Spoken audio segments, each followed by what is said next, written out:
ಅನಾದಿ ಕಾಲದಿಂದ ಆತ್ಮ ಈ ಸಂಸಾರದಾಗ सागस्ता बंदानु जनन जीवन और मरण ये करते अनादिकाल से आत्मा इस संसार में परिभ्रमण कर रहे हैं।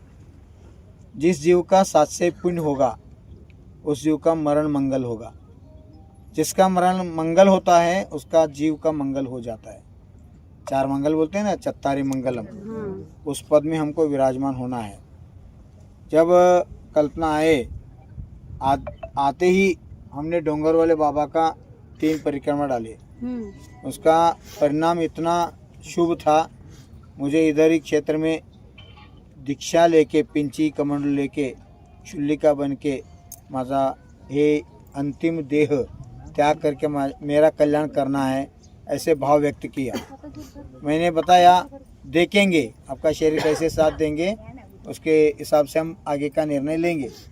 परंतु कल गुरुवार का दिन, बुधवार आए, कल सुबह भगवान का अभिषेक करके, शांति धारा करके, गंधोदक देके और स्फटिक जिनबिंब का उनका दर्शन करवाया। भाव विशुद्धि से उनका दर्शन भी लिया और स्व इच्छा से भाव प्रकट किया मुझे समाधि लेना है। 10 परिक्रमा के साथ उन्होंने शास्त्र के आगम के प्रमाण से कल्पना जी ने 5वां गुणस्थान में चढ़ गया। 5वां गुणस्थान में जो मरण होता है उसको बाल पंडित मरण कहा है। जिस जीव का बाल पंडित मरण होगा वो नियम से सदगति में, देवगति में जन्म लेगा। उनका परम सौभाग्य रहा। एक दिन आया, दूसरे दिन व्रत लिया, शाम को समाधि हो गया। आज तीसरा दिन अंत्यक्रिया होने जा रहे हैं। जन्म, जीवन और मरण 3 दिन का जो संकल्प है उसकी यात्रा का उन्होंने पूर्ण किया और अंतिम समय उसका इतने परिणाम अच्छा था। वो परिणाम इतने सुधर गए, स्वयं बोल रहे थे मुझे पिंची चाहिए, पिंची के साथ मैं मरण करना चाहता हूँ, परंतु का शरीर का थोड़ा तकलीफ होने के कारण वो नहीं हो पाया।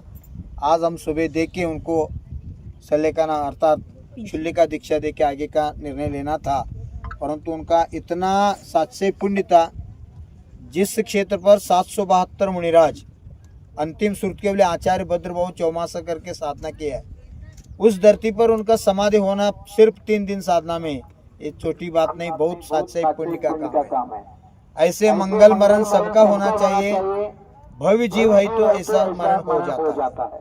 इसलिए एक कल्पना आत्मा को स्वयं अनुमोदना देते हैं। उस आत्मा शीघ्राति शीघ्र स्त्री पर्याय छेद करके पुरुष पर्याय में भावलिंगी मुनि बन के हमारे से आगे सिद्ध पद प्राप्ति करे। ए मंगल भंगल के साथ उनका अंतिम मरण मंगल हुआ है।